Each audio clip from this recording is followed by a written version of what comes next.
So let's look at variables. We've looked at this line in some detail now, and we know that it creates a variable with a name of str, and that's equal to hello badly spelt playground. Now, what a variable is essentially is a kind of bucket or store for a particular value. So this str can be any value that we like, as long as it's a string, because we've talked about Swift being very sensitive to types of variables, and it's difficult to change types. So once we've created a variable, it's easy enough to update it. You just do the same line, but without the var. So I could change str to goodbye, just like that. So this creates a variable str, which is equal to, let's just get that spelt right again, hello playground, and then this changes it to goodbye. Simple as that. So a very quick challenge for you. Can you create a variable called name, which is initially equal to your name and then equal to the name of someone else on the next line? Go for it.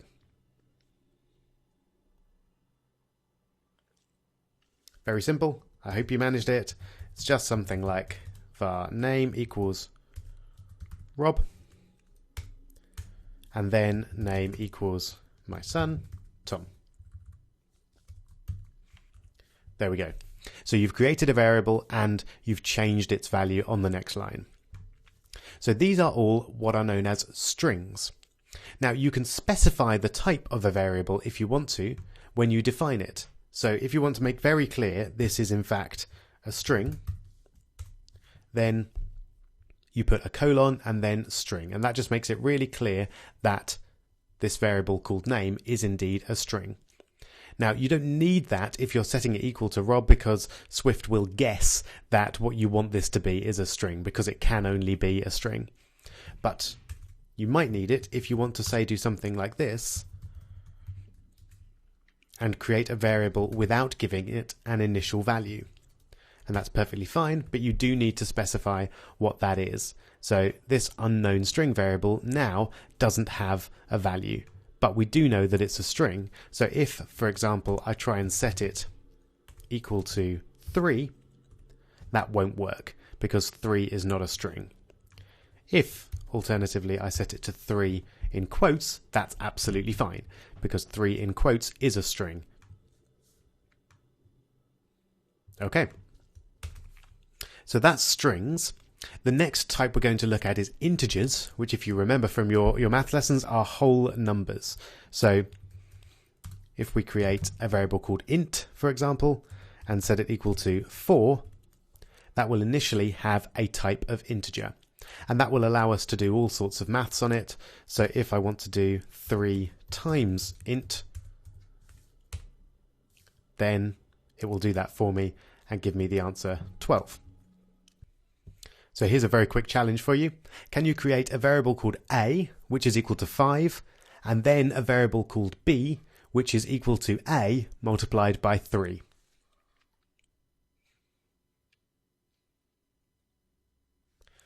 I hope you managed it. All you need to do is var a is equal to 5, and then var b is equal to a times 3. And you can see we've got the 5 and 15 there. Notice the spaces I'm putting in here aren't necessary. If I get rid of those, the code works fine. But it is really good to get into a habit of making good looking code. So that's code that's easy to read, essentially. So I would always try and put spaces in there to keep things tidy. And of course, if we want to specify the type of this, we can, and we just use a colon int to clarify that this is indeed an int. So integers are great as long as you know that the variable that you're creating only ever needs to be a whole number. So you might use that if you're counting something, the number of users in your database or the number of levels in your game or something like that. But of course, there are lots of numbers that aren't necessarily always whole numbers. And we can use those by introducing, let's say, a c. Now, interestingly, if I set c equal to 5 divided by 2, and that slash is a divide sign, so 5 divided by 2, initially Swift gives us the value of 2. Because what it's doing is it's interpreting that because we start the definition with a 5, that c is going to be an integer, and then it does 5 divided by 2, which is 2.5, and rounds down to 2. So c is actually an integer here. But we presumably don't want c to be an integer. If we're doing 5 divided by 2, we want it to be 2.5. So the variable type we're going to use for this is a double. And a double variable essentially is a decimal variable. It can be a whole number, but it's also a decimal. And you can have a bit of fun with integers and doubles as well. So if, for example, you want to double c, let's say you want to double the double. So you just type c times 2. Now that's fine, that gives you 5.0. Notice the 0.0 there. When we've got a double, it always returns as a decimal, so there will always be a 0.0, even if it's a whole number. So c times 2 gives you that. C times 4 gives you 10, which makes sense.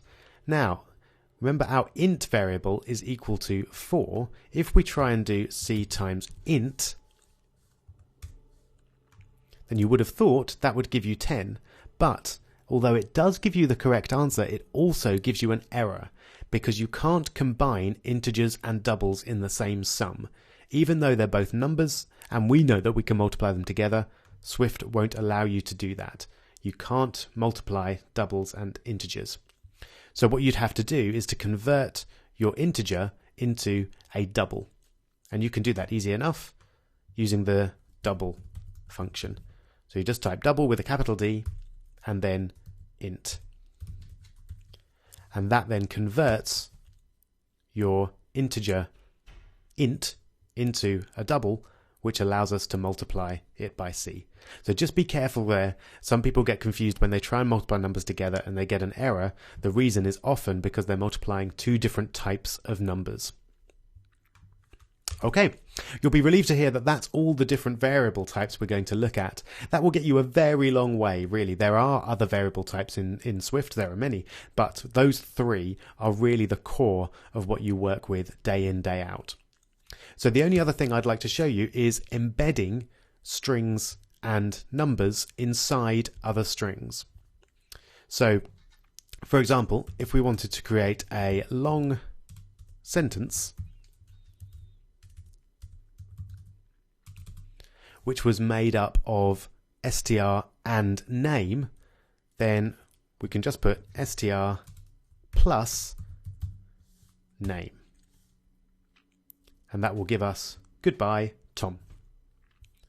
Because str is goodbye and name is Tom, because I updated it there. So that gives us goodbye, Tom, which is all fine, except we could do with a space in the middle. So very quick challenge. Can you work out how to put a space in between goodbye and Tom?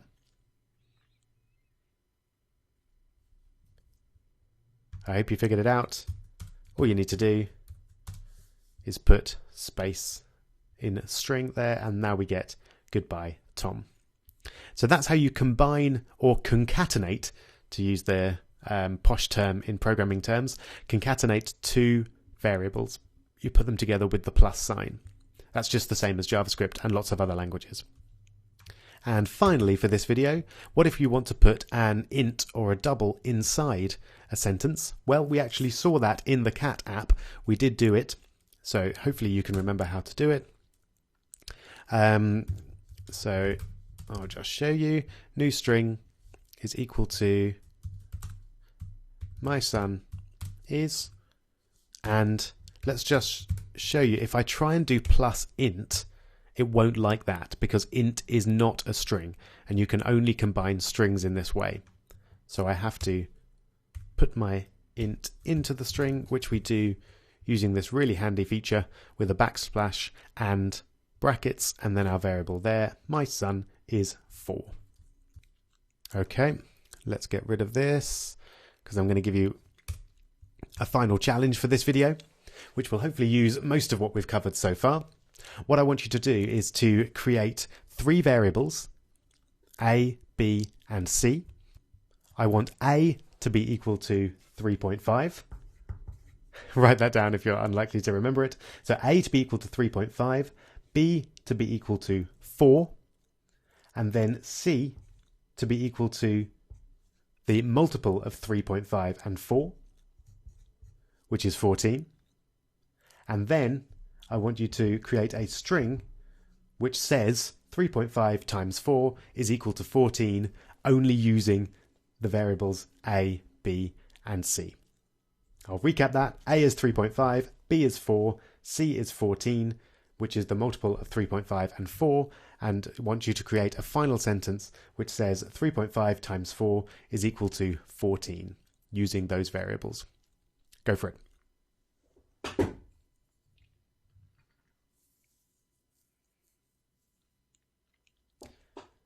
All right, I hope you managed it. So the first bit's easy enough. So A is equal to 3.5. A is a double, of course. And let's create B is equal to 4. So B is an integer. And now we're going to create C. And I'm going to create that from A and B. So I might start by saying C is equal to A and B. But of course I'll get an error because B is an integer. So I need to convert B into a double first. And now I wanted a string saying that 3.5 times 4 is equal to 14. So I'll just call it str. And then I want to bring A in there. So I use backslash and then A in brackets times backslash B in brackets is backslash C. So 3.5 times 4 is 14. I hope that's been fairly clear for you. If there was anything that was confusing, please do go back and watch the video again. But that was just a brief introduction to variables using Swift. In the next video, we'll go on to look at arrays and dictionaries.